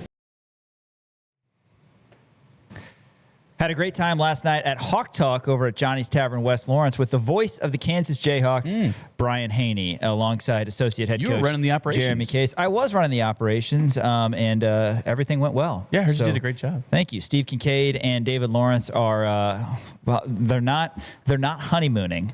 Yeah, they are on a trip where they're probably going to see each other in Cancun. They went to the same resort. Anyway, so the team MVP, Steve Kincaid, is out, so I filled his shoes to the best of my ability with the equipment that I had. Right. And we got Hawk Talk taken care of, and we're going to have the voice of the Jayhawks, Brian Haney, on Thursday on Rock Chalk Sports. That, of course, at the podium was Elle Evans and Jaliya Davis following the Kansas women victory. They are going to be next in action in Fort Worth against TCU on Thursday night as well. So a couple things to look forward to on Thursday. Yeah, 100%.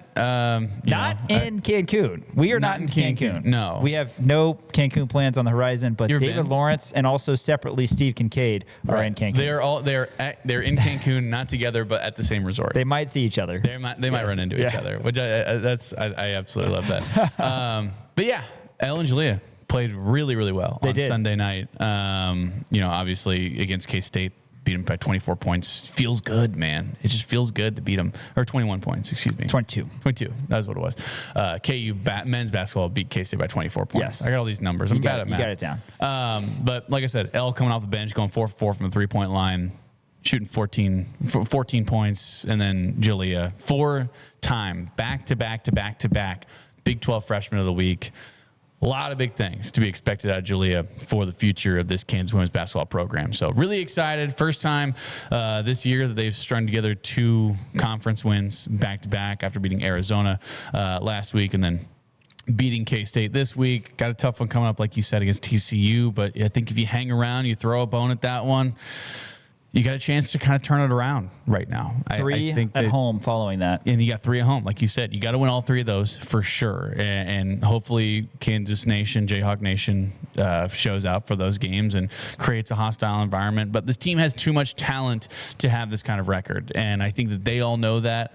They're all not thrilled with the result that they have put out in conference play. And I think that you're really starting to see this kind of turn around. After this, we are going to talk men's college basketball. Take a look at Bracketology that's been updated across ESPN, CBS, etc. Let you know where the Jayhawks are, some other teams in the Big 12, and what Kansas needs to do to get the highest seed possible. That's next on Rock Chalk Sports, KansasNation.com, and ESPN Kansas City. Hey, follow us on socials. You could also find the show on YouTube, Apple Podcasts, Spotify, but on socials, Dan, at The Kansas Nation, also KansasNation.com. Yes, be sure to follow us everywhere on our social media platforms, Twitter, TikTok, Instagram, at The Kansas Nation. That's at The Kansas Nation, just like The Ohio State University. Facebook, Kansas Nation. Everywhere you can find us, just Google Kansas Nation. Always putting out great content on all of our social media platforms. Our Facebook has really been blowing up as well. That's been huge for us. But yeah, be sure to follow us and share, like, and subscribe. Everything you can do to spread the good word about Kansas Nation, because we like giving you guys all the content possible for all things Kansas Jayhawks, and we try to make it the best for all of our fans, all of our supporters. So be sure to like, subscribe, follow, anything you can do to help us out. Mention Haney will be on the show Thursday. Friday, we'll have Shreya Slaughter from the Kansas City Star. And tomorrow, the birthday boy himself. It's actually not his birthday until Saturday, but Henry Greenstein, KUSports.com, LJ World. KU will be in studio. We'll also have our KU mailbag segment. So if you do want to engage with the show, Wednesdays are a great time to do that. Reach out, DM us, tweet at us, whatever you want to do. Henry's turning 28, I believe. Okay. Yes, So which you guys are in the same California, age. when you turn 28, that's like turning 65. Is that so? Because everybody in California is just like so young. Yeah. But right. in Kansas, that's just 28. So What should we get him for his birthday? I sent you an idea. That's right. You sent me the vegetable. I like that. It was a bag of frozen vegetables, and it said California style. California style blend, which I thought was great. I don't know. Mean, Should we again, get him I'll look into the most recent Chili Peppers album. You obviously Puka shell necklace, maybe longboards. Yeah. I mean, maybe go like maybe Hollister a t-shirt. 2014 Cal Baptist soccer celebratory shirt. Yeah. Oh, that would be great, actually. Like a UC Santa Maine softball Barbara. also he likes. I don't know why. He does like Maine softball. He's our Maine softball insider. So if we ever need anything on not our in primary regards to Maine softball insider, our Maine. Maine, the Black state, Bears. the state of Maine softball insider. He knows everything you need to know about the University of Maine softball. I don't know why. Anyway. Man, happy early birthday to Henry Greenstein. The birthday boy. KUSports.com and the Lawrence Journal World. All right, let's talk bracketology. Kansas basketball. Right now on Bracketology ESPN that was released today. Joe Lunardi, of course. Do we know what he does from the months of April to December? No. But sleep? Yeah, hibernation situation. KU is up to a 4 seed. Right now, Lunardi has KU going to West Philadelphia. Born and raised. 4 seed against the 13 seed North Dakota State for the right to take on the winner of 5 seed Arkansas and 12 seed Yale. Can we ever get away from Arkansas in the postseason? Anything? It sure doesn't seem like it. Duke is the 1 seed in KU's region. Again, you can't read too much into any of this. You can't read too much into the opponent.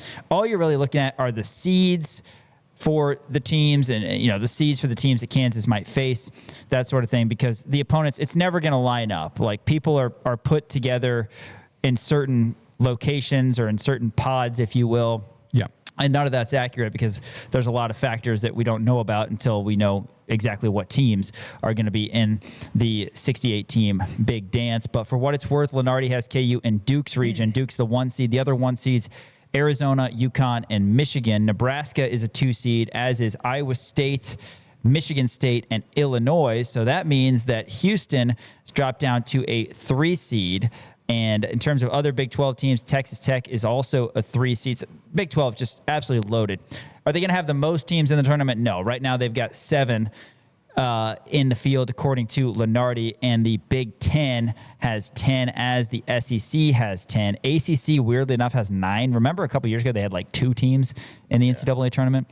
So ACC is kind of getting back to probably what it should be. But Big 12 is at 7, but a lot of really high-seeded teams, and we'll talk more about KU in particular. But again, the 4 seed, Mike DeCourcy of Fox has KU as a 4 seed, and KU is a 5 seed right now in the CBS Sports bracket prediction. So, Dan, your thoughts as KU has made their way up. They were on the 6 a little bit, and obviously you win games. Other teams are going to lose games. You're going to improve your resume, that sort of thing. But right now on that 4 line. Yeah, I think holistically, when you look at the Big 12, 6 of the 7 teams that are projected to be in it are 4 seeds or higher, right? So Kansas, or not Kansas, the Big 12 is very, very top heavy. You have Iowa State, who has jumped up to a 2 seed in Lunardi's eyes.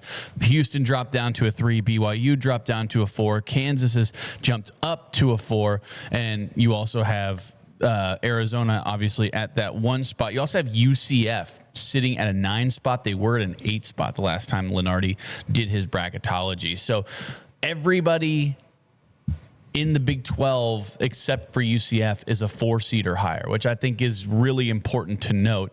And you kind of do have a top to middle heavy Big 12. Like I said, you're going all the way down to 7 teams who are really good programs. You also have TCU, who's listed on the first 4 out, which they're also a good program. And obviously a lot of new guys on that program. And they did wind up, losing to Kansas in Allen Fieldhouse, but still a really solid team, I think. You look at a guy like David Punch, and he's just so good. And I can see TCU potentially making their way into it. You also look at the next 4 out. Missouri's on there. I just like to see that they're on the next 4 out. I want them out. Had they not hit 2 ridiculous buzzer beaters, then they wouldn't be in the field. But by the way, that dropped Georgia to an 8 line. They were at a 7. That's a scary 8 seed. That is a terrifying 8 seed. But the way that it's looking right now, like you said, Kansas, and again, nothing is set in stone. This is just kind of where everything is sitting. But Arkansas sitting at the 5 line, Kansas sitting at the 4 line. He has Kansas and Arkansas in Philadelphia.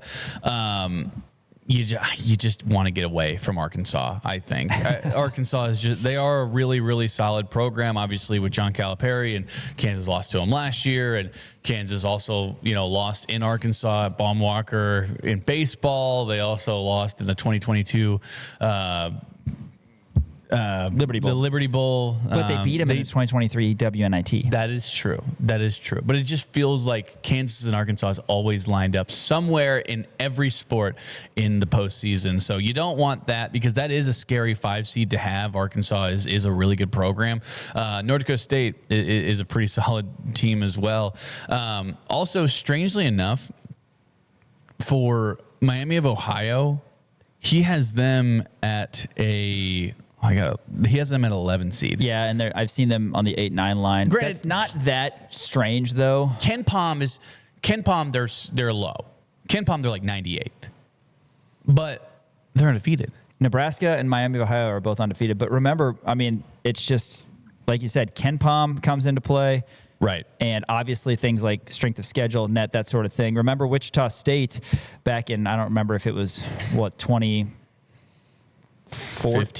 maybe? They were 2015, they were a 7. Oh, yeah. So, yeah, they were a 7, and they were KU's 14, 7. they were a 1 seed, right? And, yeah, they were a 1 seed one of those years, but the other years, despite having wins up in the 30s, they're 7-8 seed type, because, again, just not a strong enough strength of schedule. But, that's not a team you want to necessarily face in the second round either if you're a 1 seed. But kind of getting back to the KU side of things, as you mentioned, BYU's on the 4 as another Big 12 team that's going to be a top 16 team probably. A lot of different ways to look at it. It's a different year in terms of last year, Dan, Kansas finished 6th in the Big 12, and we always say the Big 12 is strong, and it generally is. But 6th in the Big 12 last year was good enough for Kansas to be a 7 seed in the NCAA tournament. 6th in the Big 12 this year, if you just look at projections, is good enough to be a 4 seed. Right. So Kansas, and I'm going to continue to talk about this for weeks on end, and hopefully Kansas keeps winning and we can talk about what their seed is, and it could be a high seed. I want to get off the 4-5 line in general for obvious reasons. If you're on the 4-5 line, this is no disrespect to a 14 seed if you're on the 3 line, but the 12 and 13 seeds generally have more success and obviously are better, more talented teams than the 14 seed if you face them. So if you're a 4-5 seed team, you're going to have to face a really good team. And then in your second game, you're going to have to face a 4-5 seed again. Right. So that's before you go to the Sweet 16. You go to the Sweet 16 and you're facing a 1 seed. All right. You want to get away from the 1 seeds, particularly this year, I think, which you probably say this every year, but look how strong some of these 1 seeds are in Arizona and Michigan. Like, you want to be on the bottom half of the bracket. If you're not going to be a 1 seed, which Kansas won't be a 1 seed unless it, runs the table or almost runs the table the rest of the way, getting to that 3 seed is important. The other thing that makes it important in my mind, and again, we talked about this a little bit earlier, is location. While there are no games in the preliminary rounds at Kansas City, Omaha, even Des Moines, Oklahoma City is an option. Right. If you had your choice, you want to beat Oklahoma City. I'll run through these really quick, just for the first and second round locations, so people know. Oklahoma City, you also have St. Louis as an option. So again, those are drivable, good options. If you're the 4 seed, you probably are getting shipped out west. That's happened to Kansas the last 2 times they've been a 4 seed. They've had to go play in Salt Lake City. But if you can go to Oklahoma City or St. Louis, then theoretically that's good because it's easily travelable for a lot of fans and that sort of thing. So then you also have Buffalo, Greenville, Portland, Tampa, Philly, and San Diego. For what it's worth, the regionals are in Houston, San Jose, Chicago, and DC. If you're on the one line, obviously you're going to get, like, for example, Duke. If they stay a 1 seed, which they probably will, they'll get to go to Greenville, and then probably Washington, D.C. would be their regional. You don't get to pick and choose as much if you're a 3 seed, but if you're a 4 seed, you really don't have any say. I mean, that's kind of the line where they stop caring at all.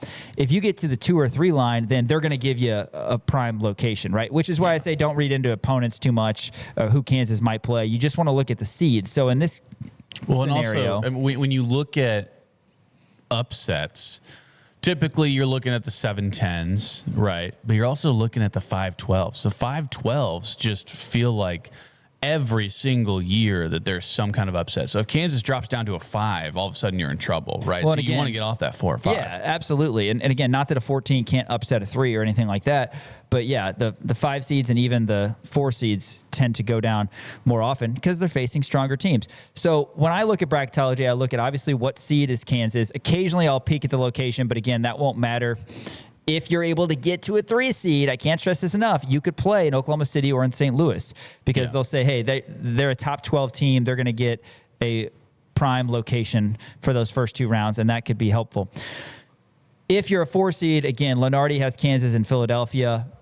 Don't read into this at all, but that's where he's got them. And, you know, I mentioned the other sites that KU could potentially go. The other things I'm looking at are potential opponents, which this will change as the weeks go on. But the other 13 seeds, again, KU right now is matched up with North Dakota State. The other ones are Troy, Hawaii, who is really good this year, and Stephen F. Austin. And then for what it's worth, the 12 seeds, should Kansas get a 5, are FAU.